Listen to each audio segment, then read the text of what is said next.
Hey guys, welcome back to the next episode of World Cup கதை சொல்ல போறேன். இந்த மேட்சை பத்தி பேசணும் அப்படின்றதுக்கு முன்னாடி இந்த ஹிஸ்டரி ஆஃப் த வேர்ல்ட் கப்ல இப்படி ஒரு அப்செட்டை வந்து இந்த டீம் பார்த்திருக்க மாட்டாங்க அப்படின்னே சொல்லணும். ஸோ யாருக்கும் மேட்ச் நடந்தது அப்படின்னு பாத்தீங்கன்னா பாகிஸ்தான் வர்சஸ் யூஎஸ்ஏ. யூஎஸ்ஏயோட இந்த ஃபர்ஸ்ட் வேர்ல்ட் கப் சீரீஸ்ல இவ்வளோ பெரிய டீம் அவங்களால அப்செட் பண்ண முடிஞ்சிருக்கு அப்படிங்கும் போதே cricket is going to the next level.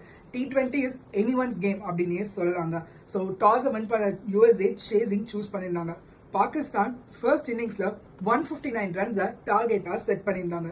சரி, யூஎஸ்ஏவால இவ்வளோ பெரிய டார்கெட்டா எல்லாம் அச்சீவ் பண்ண முடியாதுப்பா, அதுவும் பாகிஸ்தானோட அவ்வளோ பெரிய பவுலிங் அட்டாக்கு அகெயின்ஸ்ட் அப்படின்னு நினைக்கும் போதே மேட்சை கடைசி வரைக்கும் எடுத்துட்டு வந்து சூப்பர் ஓவருக்கு எடுத்துட்டு போயிருக்காங்க யூஎஸ்ஏ. இதுக்கு மெயினான ரீசன் பாகிஸ்தானோட மிடில் ஓவர்ஸ் தாங்க. அதுல நிறையவே ரன்ஸ் லீக் அவுட் பண்ணாங்க. பட் கடைசியில என்னதான் பாகிஸ்தானோட பவுலர்ஸ் ரெஸ்ட்ரிக்ட் பண்ண ட்ரை பண்ணியிருந்தாலும் யூஎஸ்ஏ இந்த மேட்சை சூப்பர் ஓவருக்காக எடுத்துட்டு போயிருக்காங்க. சூப்பர் ஓவர்ல ஃபர்ஸ்ட் ஆடின யூஎஸ்ஏ 19 ரன்ஸ் ஸ்கோர் பண்ணியிருந்தாங்க.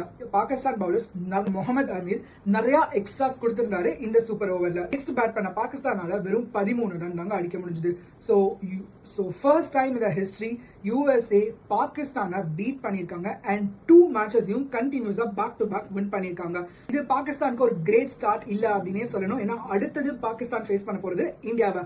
அந்த மேட்ச்ல என்ன நடக்குது அப்படின்னு தெரிஞ்சுக்கிறதுக்காக என்னோட யூடியூப் சேனல்ல வந்து சப்ஸ்கிரைப் பண்ணிக்கோங்க.